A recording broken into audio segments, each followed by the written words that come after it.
Hi, I'm Saran Fox. And I'm Dan Watanabe. And this is Dan and Saran Take on Hollywood. Today our guests, and we have quite a panel here, are Armen Missak, David Morris, and Garen. Hello. And we are going to be discussing the world of independent films, and more importantly, not only which ones we like, but how to get into the independent side of the creative content business. And the pros and cons of being an independent filmmaker. Absolutely. So, Saran, let's start with you, as we always do. Can you tell us a little bit about some of the independent films that have shaped you? I made a list. If you don't mind, I made a list. The first one was Mean Streets, which was my favorite movie for 20 years. It's Scorsese's. It was Boxcar Bertha was his first film, and then he made something else before that with De Niro. But this was his first big film that showed his gifts and talents as a director and as someone who can pick the most incredible music for a soundtrack. It's when I first saw Robert De Niro and had that moment where I turned to my late husband and said, "Who is that?"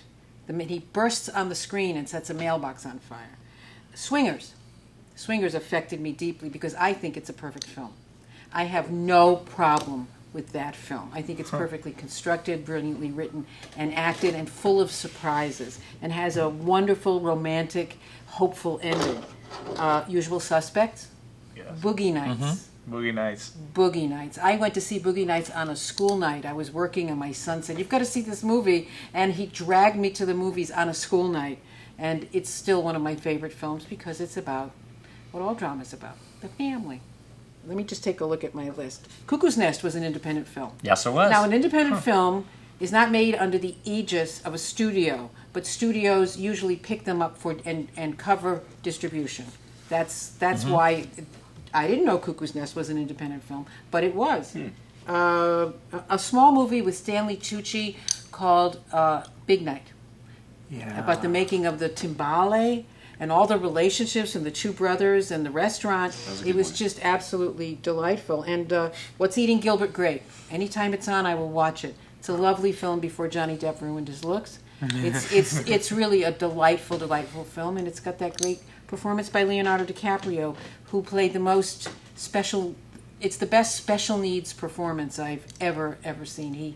He's a very underrated actor in my opinion. Oh, John Sayles films. There are two John Sayles films that are two of my very favorite films. One is Lone Star, with Chris Cooper, Elizabeth Pena, and Matthew McConaughey, about sins of the fathers, which is one of my favorite themes, and Baby It's You. Baby It's You's great. Rosanna Arquette and Vincent Spano. Any Jewish girl who ever loved one of those non-Jewish hoods, which was me, loved this movie. It's absolutely wonderful. There's a movie called Moon with Sam Rockwell. Four Weddings and a Funeral was an independent film. Oh, I got a story about that one, too. I didn't realize that. Okay, let's go to the Coen brothers, shall we, boys? For me, Raising Arizona, Miller's Crossing, and Fargo are my three absolute favorite. Dirty Dancing, Croupier, which introduced Clive Owen to the world, Seven, Billy Elliot, and 2001 was an independent film, interestingly enough. I did not know that. I didn't know that either. Dances with Wolves, Amores Perros is a beautiful Spanish film, or it's a Mexican film, that has different stories interwoven. It's absolutely brilliant. I'm almost done. Lost in Translation, which I loved because when I used to go to conferences for jobs and you live in a hotel for 4 or 5 days, I think that Sofia Coppola captured the feeling of that absolutely perfectly. Except you got Japan totally wrong. Yeah, I'm sure. He's our Japanese expert. And Pulp Fiction, which I only saw once and will never see again, and because it's got the skeevy moments. But in Pulp Fiction, we have that moment where the audience goes, "Oh my gosh, Travolta's dancing." Anytime he dances in film, the audience says there's this murmur in the audience because of all the dancing he's done in Grease and Saturday Night Fever. And Dan and I love this movie because it's about the many faces of love. It isn't always gentle and sweet. Secretary. Secretary is a great movie with James Spader in the James Spader role and Maggie Gyllenhaal. And that's my list. And I so want to hear from you what some of your favorites are.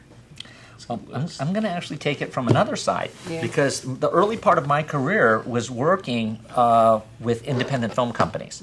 So it was during the era when low-budget independent films were really the big thing in Hollywood. Home video had just busted big time, and it opened up the European market for the first time to lower-budget fare, not only studio big-budget productions. And you had this flowering of just the most unique types of films. We didn't appreciate it at the time, but a company like Vestron would make Dirty Dancing, and it would be involved in Platoon, and it would just be doing one great film after another. Or New Line, which in turn became one of the big distributors before it was swallowed by Warner Brothers. Vestron, which made Dirty Dancing. Yes. And when you saw what happened with Orion, so I got to see what went behind DEG when they were doing Blue Velvet, what went on at Island Alive when they were doing Kiss of the Spider Woman, or the company that I worked for, it was Musafilm, started Sex, Lies, and Videotape.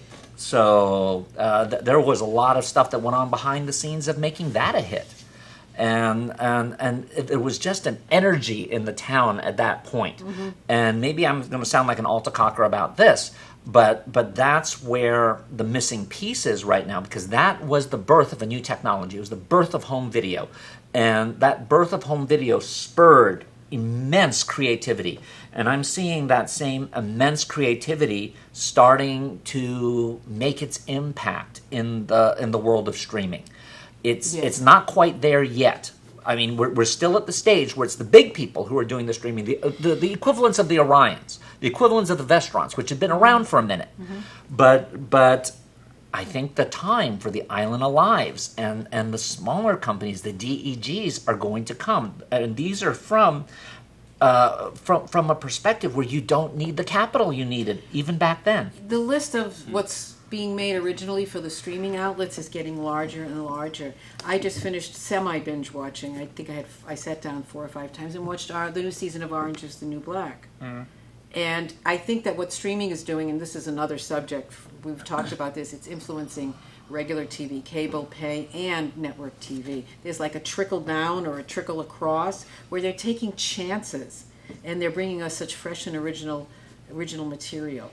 That's what I like. That's what I love about the advent of the internet and like how that applies is exactly what you said, is taking chances. One of those things that I hate that it doesn't happen anymore, and this is something that I like using the example of RoboCop, about how you think of RoboCop as a movie and it's like kind of ridiculous title, RoboCop, half man, half robot, all cop.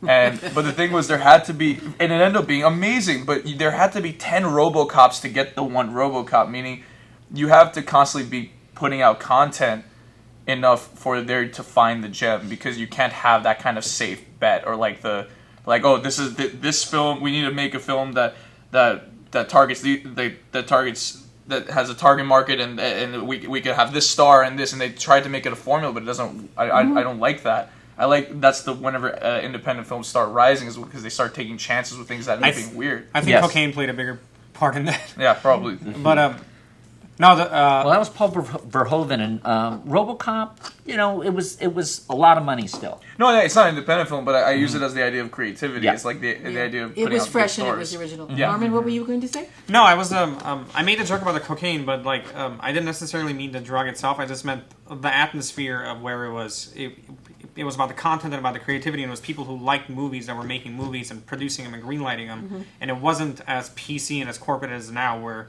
you can go out and have a drink and then come back and be like, "This is great," and then we make the movie. Where it was just, to me, it felt like back then it was people who liked movies and who weren't afraid to be bold and brass and just weird and just knock stuff out of the park. Whereas nowadays everything is calculated and it's packaged. And it was also the cocaine, because one of the things about the co-venture films, and I know this is a part of the industry that we don't like to talk about, but what they would do is they would actually hide drugs in the film trucks.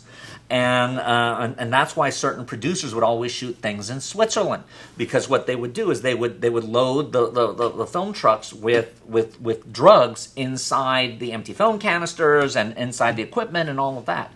but whatever worked, it was a way of laundering them. I don't know how many companies were doing that, but I know a couple that did. I think Dune was secretly a $40 million cocaine heist. It probably could have been. Well, I mentioned John Sayles, who doesn't ask for any studio money at all.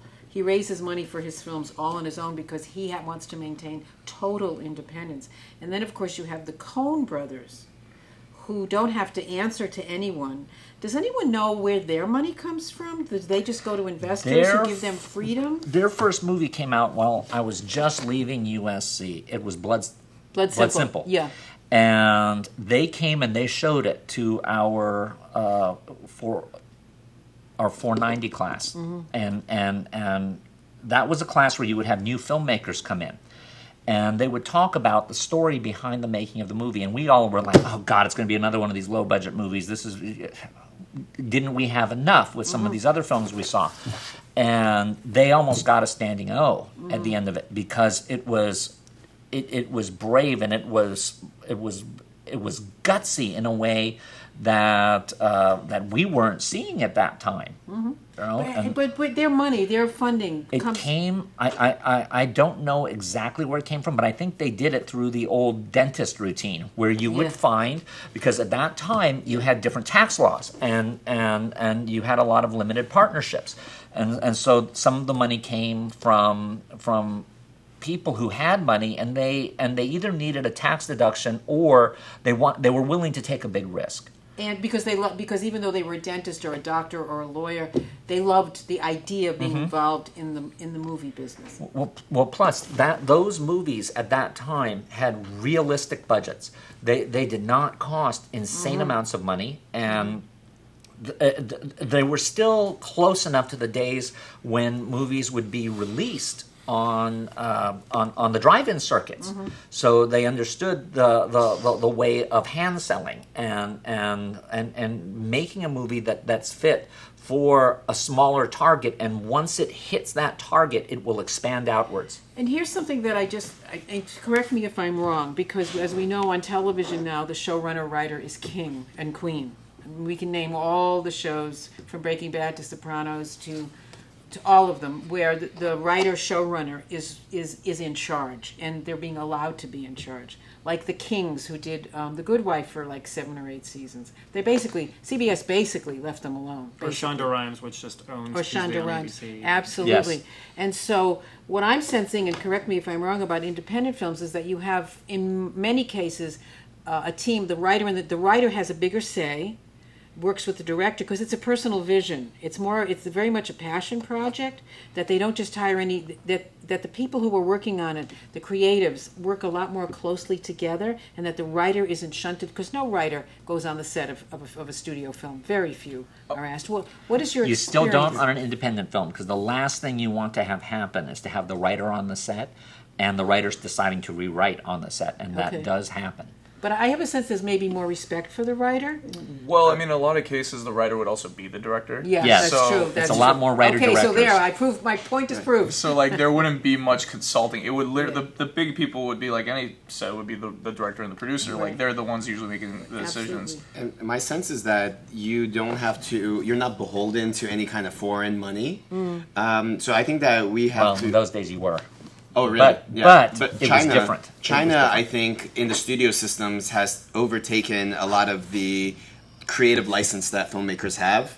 For example, there's a new movie coming out starring Scarlett Johansson. I don't know, it's based on a Japanese or Chinese... Ghost in the Shell. Ghost in the Shell, yeah. And I was reading an article about it. It was really fascinating because the character that Scarlett Johansson is playing, in the original source material, she was Taiwanese. And because of the Chinese money that has infiltrated into the project, to respect the Chinese market, have changed her into a different Asian nationality, because China and Taiwan have a sort of like clash in politics. Well, here you're going into a whole different area, which is Hollywood, and we'll avoid it mostly, but that's because I'm Asian.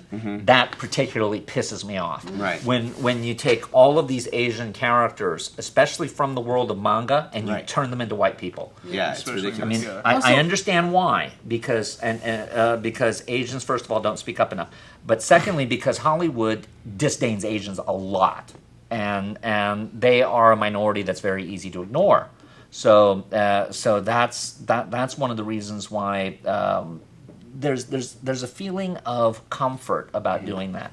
And that's why, like, outside of the racial, like, there's definitely a racist element to it. But what I'm talking about is when you're comparing an independent film versus a studio film, the reason why we have that outburst of creativity, I think, is because that the independent filmmakers aren't beholden to any kind of foreign market. In other words, they can make a movie that is for the American people, that is reflects realistically.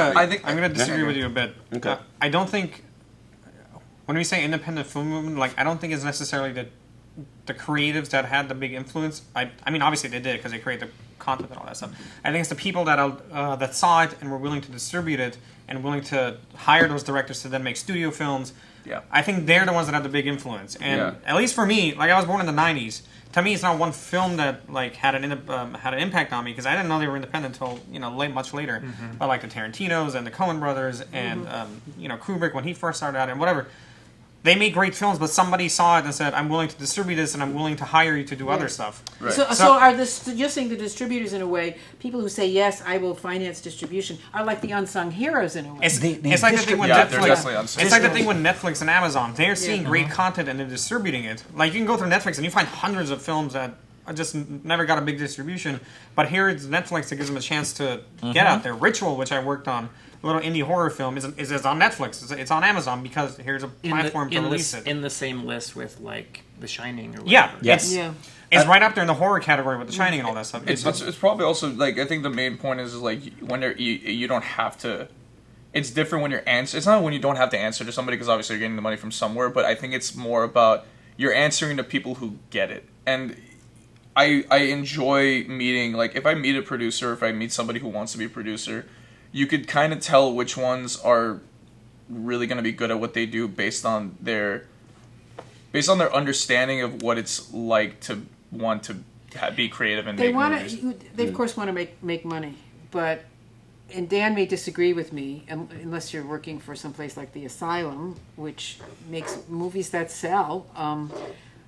I don't think any make fun movies. I don't think any. They make fun. They're fun movies. I don't think any producer wants to make a terrible movie. No one does. I think Because it's- terrible no movies one don't make does. money. Well, yeah, no one does, but there's a difference between somebody going like, all right, we can make this movie, it'll be a hit, versus somebody going, oh, I loved your script, I'm down to make this. It's because there's a difference. There's in you being, it's you wanting to be invested in the project because it struck a chord with you, or you see some potential in this and how it's different because you love movies. I don't and think you it's actually like. I don't think it's the creativity that's lacking. I think it's the producers that are lacking. No, yeah, I totally agree. Like I think it's Because I mean, for instance, when people talk about the auteur theory, and I think Dan, like, you brought up this point at one point, but, like, when people talk about the auteur theory, they always talk about directors and their vision and how their vision goes across multiple films or whatever.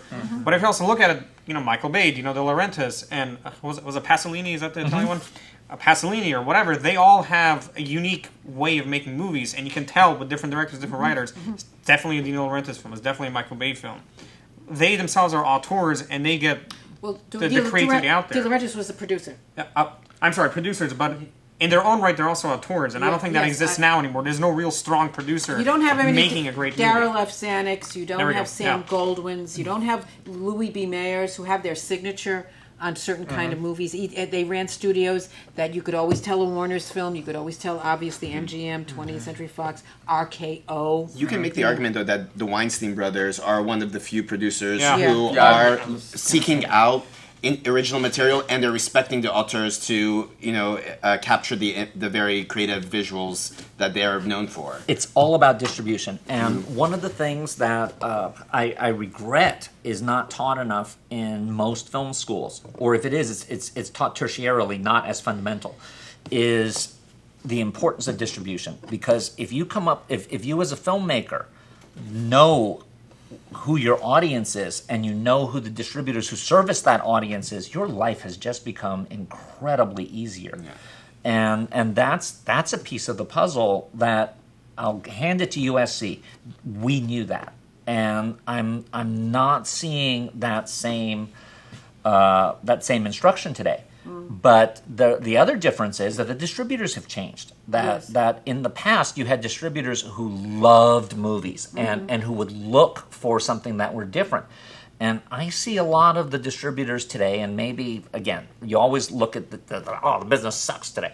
But I look at it, and I see distributors who are contemptuous of their audience. I see them, except for the Netflix, ironically, and the Amazons who are new to the business, and so they're still excited about saying, we want to break someone, because if we find that fire in a bottle, that new Tarantino, that new Rodriguez, we're going to be able to make all the money because we're going to have given them that chance. And also, there's when you think about Netflix, because it's the only one that I have, but I do know what their fingers are in many pies.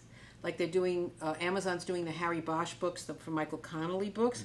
I mean, 10 years ago, where would this get done on regular TV? It would be watered down I just on saw regular TV, and also bringing in things, products we'd never see, and actors. We're discovering all these new actors, and and there are so many possibilities for actors to get roles and to work and to be seen by the public and to have their careers. You know, it's like the rising tide carries all ships, or something like that. But one of the things I wanted to ask about, because I'm not as familiar, is, although I do know a little bit, the pros and cons of independent filmmaking. Obviously, the first one is money. If you're making a studio film, even though the studio will give you you have a budget, you still have studio money to work with. On an independent film, you have to beg, borrow, and steal. I'd like to hear some insight about your experiences. I'm gonna disagree with you a little bit about the big bar and steel thing. I think the thing with independent, yes, they're cheaper to make and whatever. Yeah. But for the most part, they're fun movies. When I worked on Ritual, I was a second AC on that one. It was a small budget, small crew. We were stuck in a Santa Monica motel room for a month and a half in the middle of August when it was 110 degrees out. Anyway, but it was really fun to make. It never felt like there was anything lacking. It just felt like it was about getting the shot. No, when I say beg, borrow, and steal, I'm talking about you don't have a studio with money behind you. So in that getting that budget sometimes can be where difficult. They can just throw money at it. And you have to get your mother to put in. Yeah. You have to get that. But that's dentist. the point that I was trying to make, because you have the limited resources. Yeah. It's a creativity that outshines any amount of money that you can throw at it. Right, but then the producer is always fretting about the money when you're in an independent, and it can create, and also is trying to protect his creatives from the. And that was the point that I was trying to make about when you're making a movie in a studio system. Now with the blossoming of the Chinese market, where like literally I read a statistic saying that every single day there's like 10 new movie theaters being opened up. Like that's insane. And so like when you create this studio system where they're giving you money, they're expecting their returns not to come from the domestic market but from a foreign market. And so that's why I think that's the big distinction, I think, with like Netflix or Amazon, where they have the advantage of having a fractured market, and they don't have as expensive a distribution system where they can actually target the right audiences, and they don't have to spend any extra money. I more so agree with the second part. I mean, because like it's not film, but like a television network that I love that has this kind of model that I like is Adult Swim. Because they constantly you see a plethora of shows that they put out that they've allowed to happen, because those are shows that like, or cartoons or whatever, that were so weird and odd for mainstream television that they couldn't be put on. So they would take it, they'll look in the bin and find some weird thing and they'll put it on. But the best part about it was that you would see these shows and they would only go on for like, this show went on for one season, a couple of seasons and it ended. That's stupid. It's not, because they got made. And that's why they're so good, and they're still good, and they hold up. And most of them, there's some that are still really weird. But in regards to the international money thing, that international money thing has been there forever. I don't think that's necessarily the issue with the movies now. I think it's the market has become so big. Everyone still thinks there's one market you can just apply to everybody. Whereas I think, honestly, if you want an independent, like a research of independent films, not necessarily they're independent, but they're creative. You need to make movies that target African American community and Hispanic communities and white people and whatever. Like, you specifically make smaller movies and distribute in the right places, horror movies and. That's my point, is that the studio systems aren't creating those films, whereas they might have in the past. Well, but the thing is, I don't think... No, they never did. And Armen is absolutely correct, because, again, in the early days of my career were also the early days of the beginning, very beginning, of the gay niche cinema. And in terms of the independent film genre that totally exploded in the 80s and is still going on today is that subset of independent gay movies, because they have a built-in audience that will literally watch every one of these. And the older the person, the more likely they are to have seen them all, because they remember a time when there was parting glances and nothing else. Boys in the Band. Boys in the Band and Parting Glances were separated by 14 years. Wow. And there was nothing in between. Okay, Wow. there was Making Love, which was, we'd rather not think of that, and Cruising, which we'd also rather not think about. But you have that niche. You also have the niche in the Asian market for really low-end martial arts movies. Yeah, yeah. And everyone knows about the horror movies, that you have these subgenres that can be spoken to. And one of the things that the reasons that I wanted the three of you here is because you have an ethnic group that I believe is completely untargeted. Yes. Well, here's the thing. I want to talk about the target and the subject matter. Because while you can talk about niche markets, and there definitely are, we all know that there are films made that have universal appeal.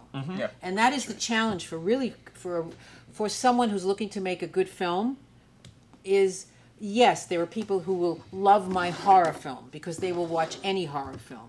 And they're guaranteed to put their tuchuses in a seat. However, Saran Fox, who doesn't like horror films, but we have a great script and it's got a twist and it's going to get great reviews. Saran will come and see this because it appeals to her, because there's something in it that appeals to her. So you're talking about two different things. Yeah. And if you aim too much, okay, there are people who just make a living just aiming at the niche market, and that's fine. But I think so many filmmakers want to make films about what's dear to them, what's their passion is, that not only black people can go see or gays, but that can appeal to all people. There's, Isn't that the goal of art? Well, mainstreaming, under mainstreaming, what was always fascinating is that Hollywood, which was a town that was very overrepresented by Jews, would make the strongest Christian movies. Yes. Because from an outsider perspective, you understand what the mainstream culture is doing better than the mainstream culture. Right.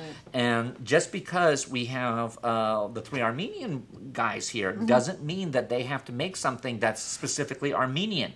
But there's something about the Eastern European, especially first, second, and third generation, that's not quite 100% assimilated. That if you have a character who, even on screen, does not come across as Armenian, is going to still have that Yes. same kind of Well, it's going to be mentality. influenced and colored by their own experience Yes. there. Because Exactly, when we yeah. write, when we create, you're delving into your subconscious, your history. You'll put your father on the page, and you won't realize it till much later. And also, I can't believe I spoke about myself in the third person. So there you go. I wanted to just for a moment veer off for 1 second, because I wanted to ask our guest David what some of his favorite independent films are that have moved him or influenced him. The first one I remember seeing him just being like recognizing it was independent and being impressed by it was Clerks. Yes. Yeah. I know it's a common answer, but not It so was- much anymore. No, not That's so much right, anymore yeah, because yeah. enough time has passed. But that it looks like it was made for $1.50. Yeah, and it was. And it's just a series of two people talking Uh-huh. in the set they could afford because he worked there, and it's this really good, really entertaining movie that launched his career. Right. And it was the first, like, because we grew up on RoboCop and Batman and all the big, and then there's this tiny little modest starving movie. And I was the mother of young sons. I was like in a different place in my life than you. And when I took them to see it, I was absolutely thrilled to see it. So it appealed to me because it told a story, and I could relate to those characters. What is it? It had Silent Bob out there. Yep. Yeah, Yeah. They Jigsaw had a Bob. running joke. His story sense was excellent, and he did the best that he could with what he had, and you saw that, and you didn't mind that the production values were so because you were so drawn to these great, compelling characters. And he was Silent Bob just because he wanted to be in the movie, but he didn't want to have to act. Yeah. So he's like, I'm gonna be the guy who stands there and lets my crazy friend be crazy, but I want to be in my movie. Yeah. So did this inspire you, or did it make you see possibilities? It was one of the first like, oh no, just regular people do this. Like this isn't. You don't have to Yeah. be, Kubrick. Yeah, exactly. You posted on Facebook recently this whole laundry list of things that you had done in theater. Yeah. And what was striking to me is how similar that list is to what happens on a film set in terms of the disasters that can come up. So Yeah. can you talk about some of those disasters, like the time you were on stage when all the lights went off? Oh, which one? Yes.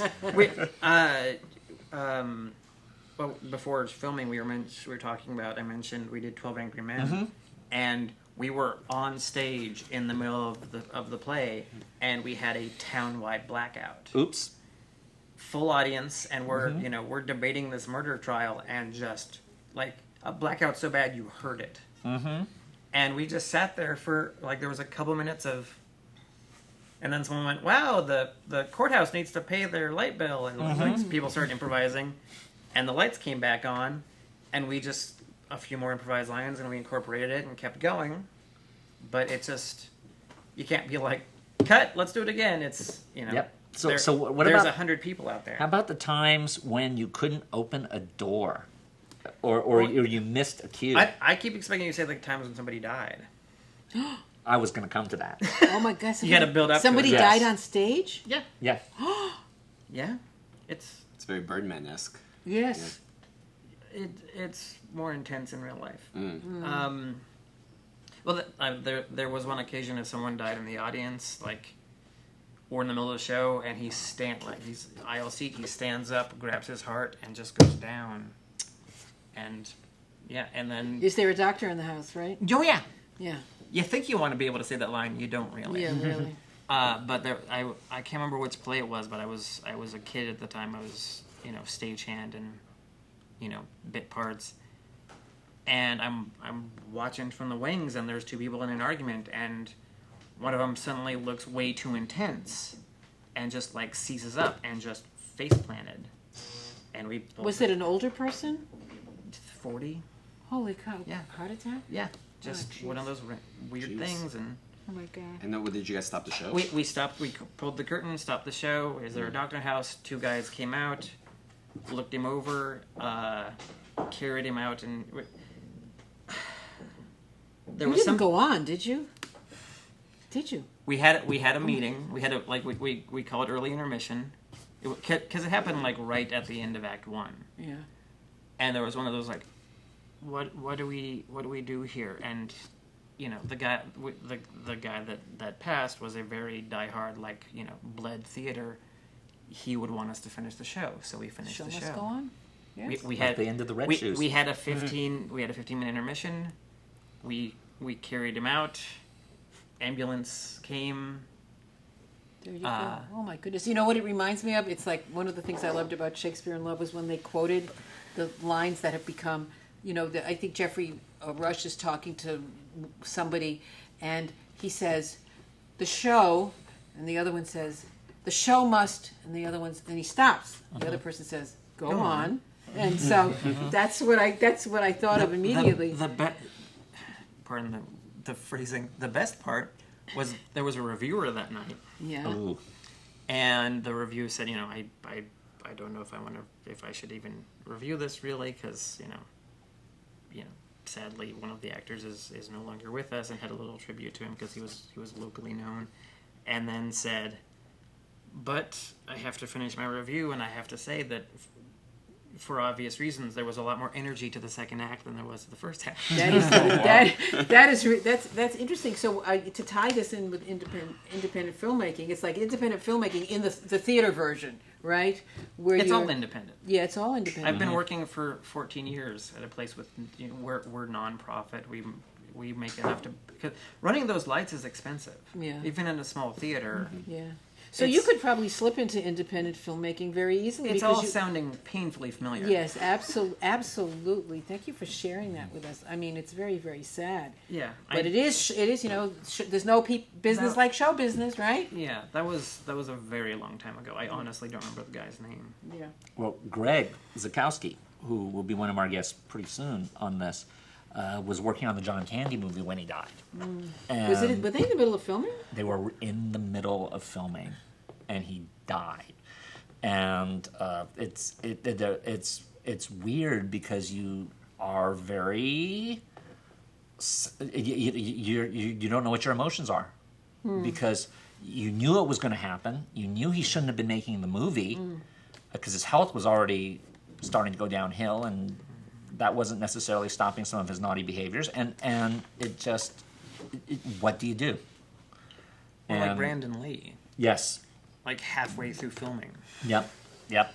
James Dean, of course, he died towards the end. They were done with him, but they didn't have his loop lines. So that's why the legend is that Nick Adams did some Nick of the Adams, looping. and also I think they had to reshoot something in that banquet scene where he's really drunk, because I was watching it, and they shot some things from the back, and then as I mentioned, they had Carol, what's her name, who played the daughter, and Carol Baker and Elizabeth Taylor listening to the James Dean character go on, and you have the camera on them, and we hear the voice, but we don't see the actor. So you know that they did have some his post death. They had to scramble. They CG'd Brandon Lee for The Crow, like early Yep. 90s CG. They really, Oh, really? A lot of it was like faraway shots of a body double, walking through, and then he passes by a broken mirror, and they just like photoshopped his Wow. face like from a previous shot, him passing by a mirror.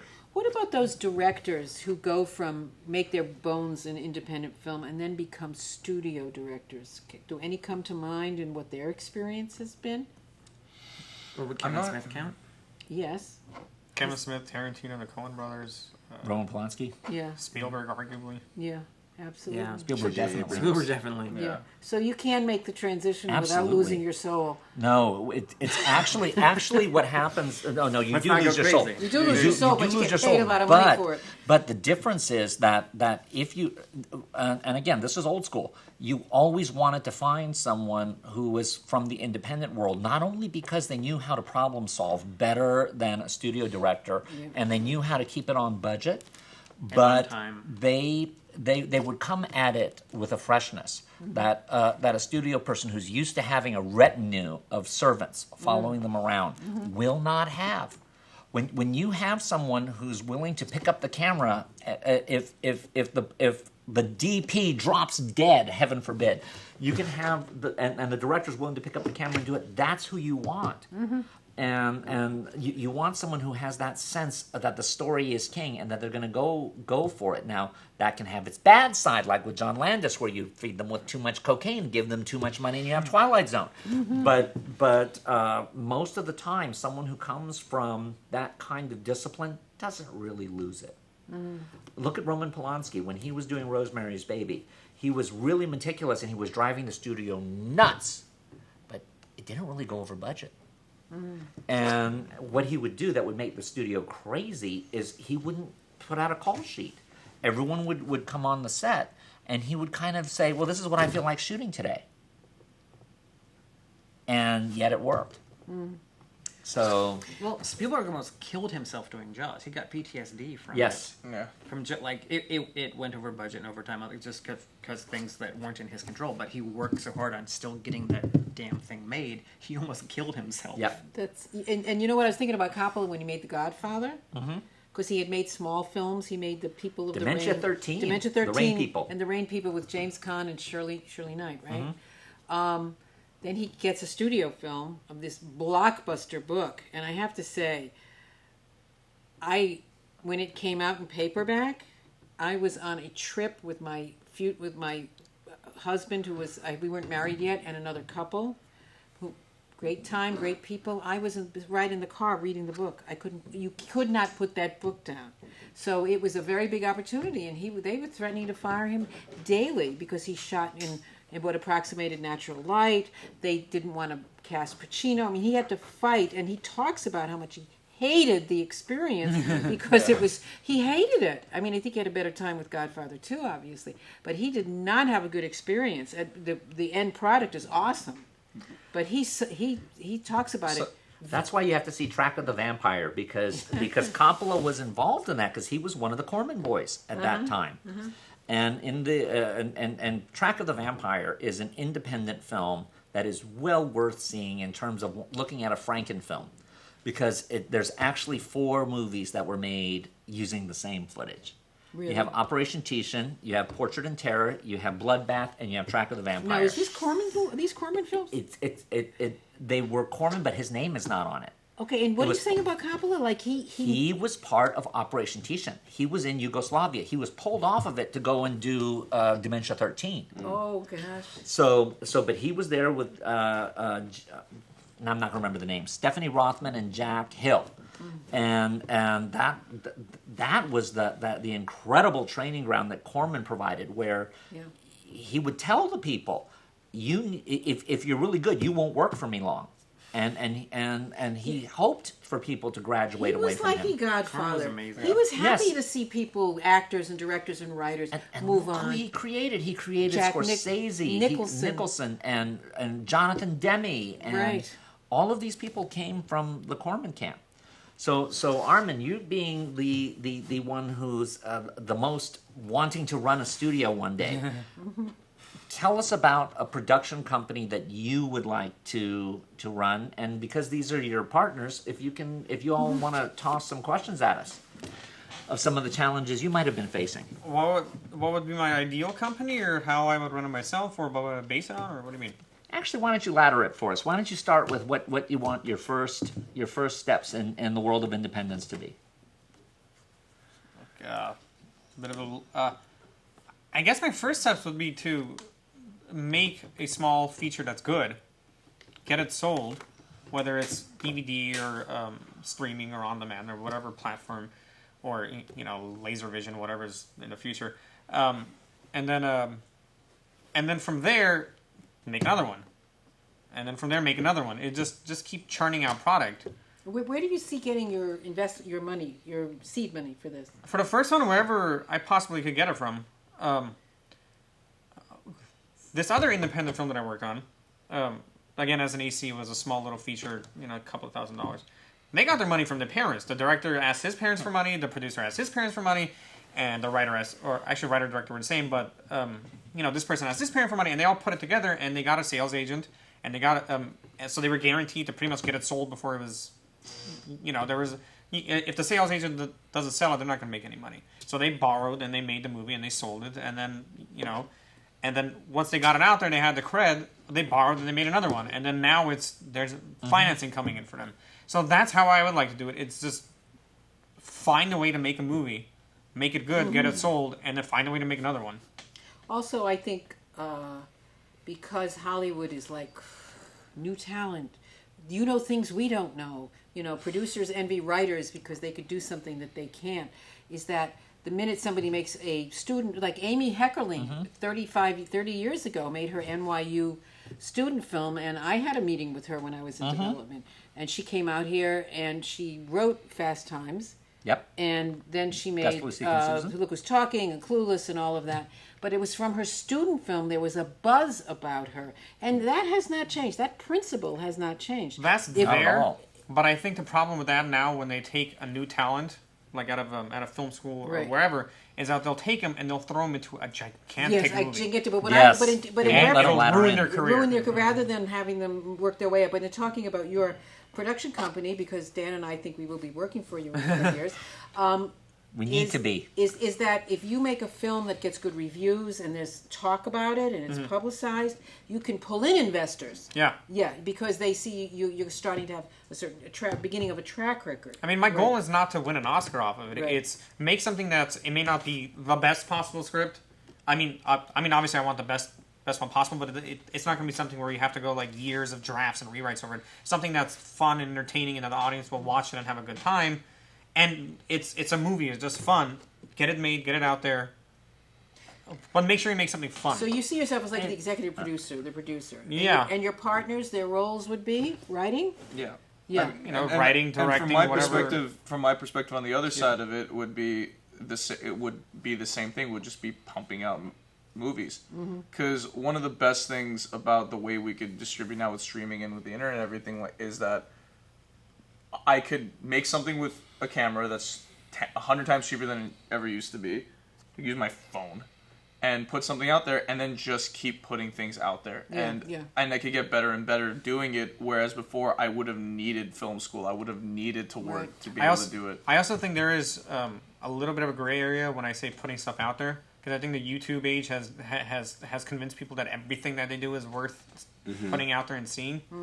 So it's not only making and putting it out there, but it's also being picky and just knowing. Well, I mean, what I you're don't. making. I don't think it's. I think it's just a product of the idea that you could put stuff out there. I don't think it's a mentality that was born. It was born. Oh, it was no, this created out isn't- of it, but it wasn't like. Oh, Like it's if not I that- were to put a bunch of stuff out there, I know some of my stuff's gonna suck. I don't think everything's gonna be great, but at least I'm gonna keep I doing think trial and there's error a until I find problem a gem. with just keep putting it out there, because if you put enough stuff out there that does suck, you get a reputation. And I people think stop looking at what you're putting out. People stop looking. So I think you cannot inundate people or the market. Well, yeah, And, no, yeah, there's and it's not difference, even stuff that sucks. It's stuff that if it was developed properly and if they took the Yeah, time exactly. and really did it right, it could have been good. But because they just there's a caveat. iPhone and YouTube, they just throw it out the there. world of independent filmmaking on YouTube and people with their cameras is that there's a lot of dreck out there. There always was. See, as you know, as a development exec, that for every, let's say, 100 scripts that One. we got, One. maybe one. one Sometimes that is one- competent. And competent meaning that you look at it and you say you could actually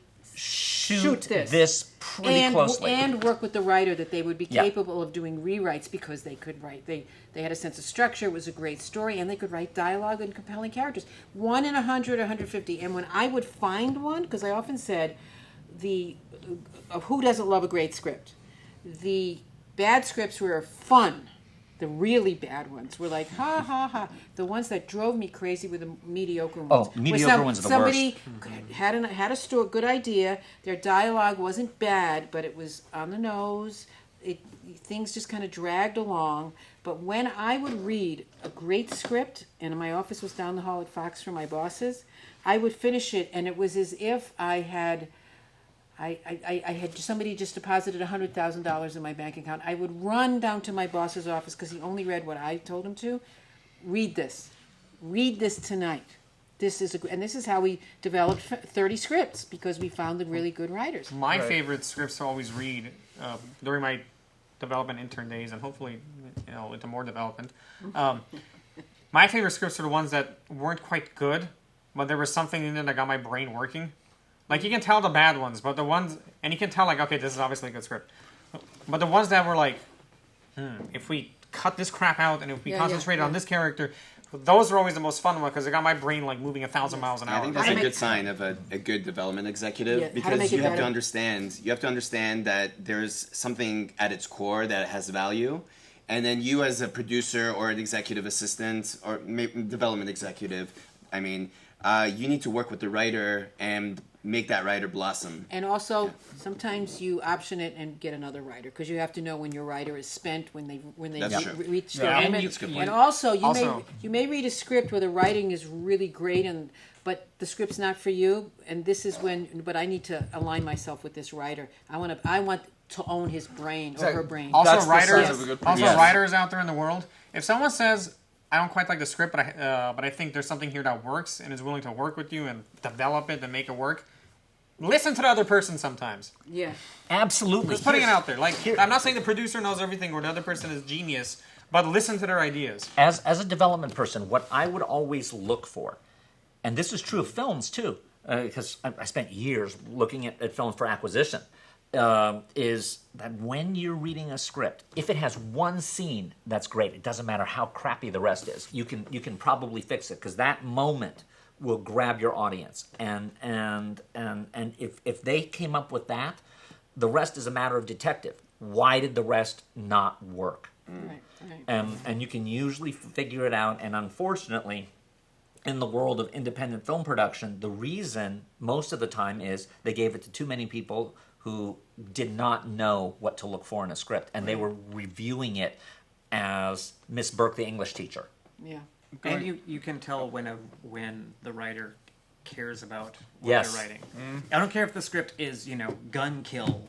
If the writer's passionate about it, it's immediately better. It jumps off the page. Yeah. It does. It really does. And if you have Even one if their scene that skill doesn't, is you can fix lacking, the rest. they really like this story and they're having fun and they care about this. That's immediately better than someone who hits all of the story notes but doesn't give. The script that I read and that I loved even though it was completely incompetent, was one about, and I know it's been made, a similar story has been made into a movie, but it was about two security guards at competing malls who hate each other. And what they're doing is that they're trying to stage robberies in the other mall to get the other person fired. That sounds And fantastic. I thought that is such a great That's concept. a Kevin James movie. And the other one that I read the was called Femme Flam, and this was, I mean, I remember this thing 30 years later. Wow.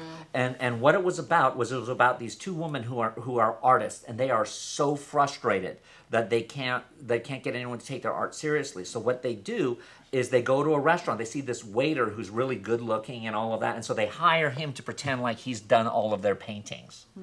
And the problem is that after they've made him into a huge success, he starts believing the publicity.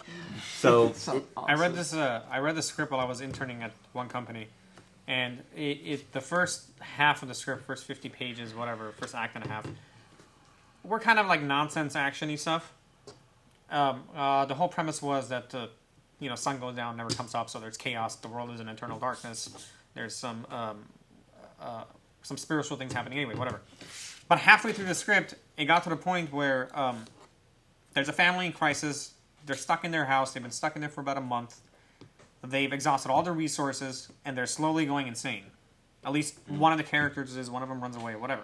And I'm reading it going, that's your freaking story. It starts off right there, where they're in a month. You throw your audience into the middle of this crisis. Yes.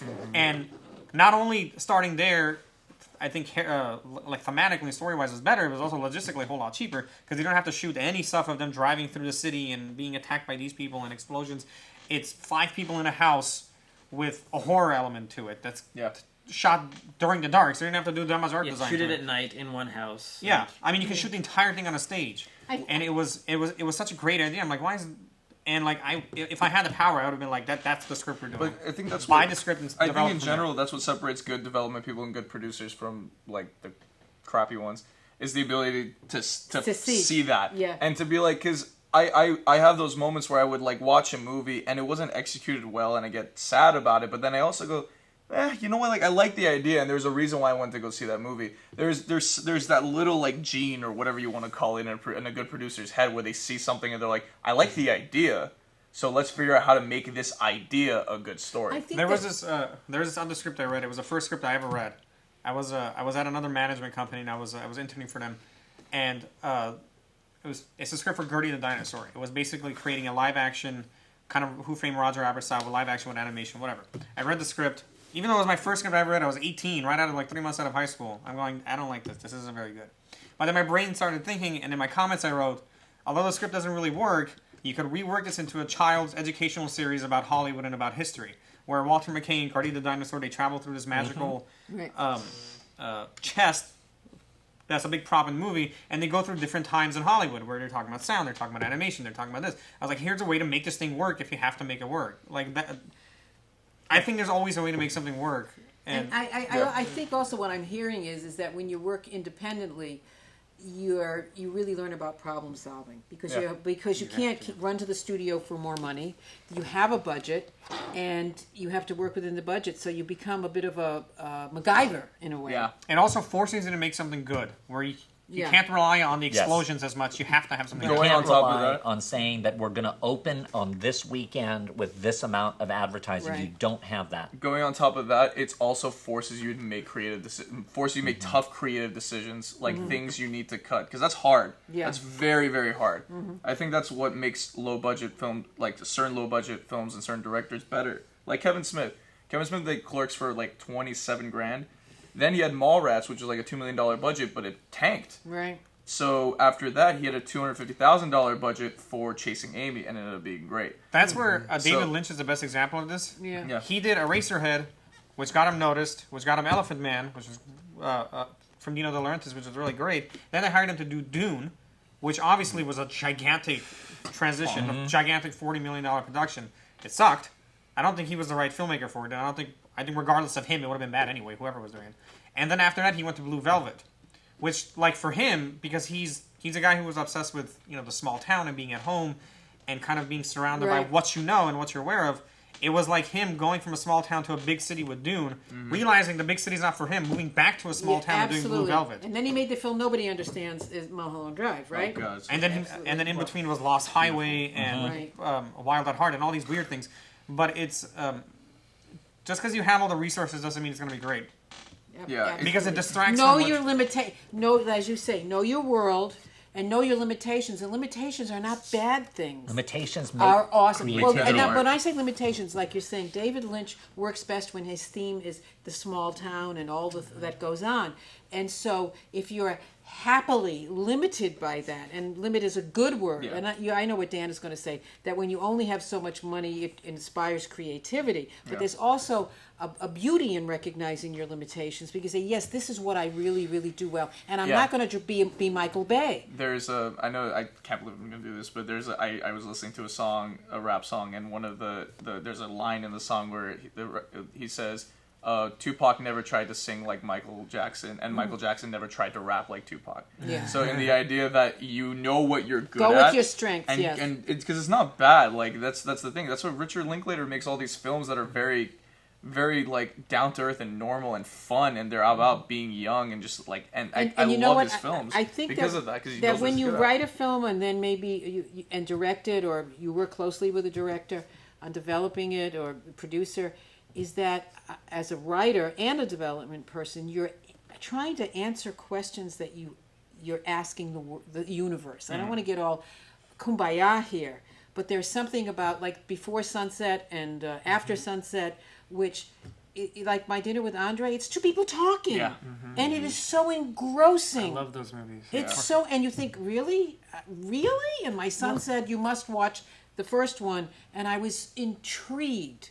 So go with your strengths, believe in yourself, ask your mom for money. Something I see a lot in studio films that I don't see in independent movies is no third act or an atrocious third act, because they didn't work that hard on it. because they could always reshoot it. Yeah. They could always reshoot it, but that doesn't fix. That doesn't. or give it's it a a it makes third it act. worse. Yes. It's lazy. It's we're gonna keep reshooting and reshooting and reshooting until we get it right, That's instead them of getting it right greenletting first. a log line and not greenletting a Well, script. I have a theory that they shoot revised first drafts, that they aren't in that serious development process anymore, because they've got the star, they've got the brand, they've got the sequel, and they really don't. They just want to get it out there and make the money. I think they start with the CGI. We're gonna. Yeah. These are the scenes we have. After we have the scenes done, we'll backward engineer the script into it. Yep. And I think it's a good business decision that ultimately is exhausting for an audience, because you feel it when things aren't germane. Hitchcock would backward engineer from scenes too, but Hitchcock was Hitchcock. Yeah, You but just there's- remind me. You got my brain to click in regards to having your. God, what was the word? Limitations? Your limitations. I think the best example of that is when you look at someone like Billy Wilder, Mr. Lyson, or Hitchcock, and how they had the production code, or any other director from that era, Right. and how the real good ones were able to get around the production code and get away with really, like A Place in the Sun, they were able to get away with a lot of stuff that arguably a less creative person couldn't get away with. Like, they had the limitations of the creative had to get out of it. And those scenes between Clifton and Elizabeth Taylor, Come to Mama, are so erotic and beautiful and sexy, but there's no sex. I mean, with Hitchcock Yep. and, the train going through The the tunnel. And, right. Y'all And know what Northwest- it is. Northwest, but- yeah. That's true. Or Billy Wilder with any of his movies. Creativity. Yeah. So anyway, this has been a lot of fun going over this stuff, and we want to do this again at some point to talk a little bit more, because I want to keep track with you guys of what you're doing with your production company. And as always, with all our guests, I always learn. I have much to contribute and much to learn. So thank you so much, all of you. Oh, thank you. Garen, David, Missak, and Armen, Thank you, sir. for being with us. And Dan. This is Saran Fox. Dan Watanabe. And this is Dan and Saran on Take on Hollywood saying goodbye until And next week. thank you, Robert.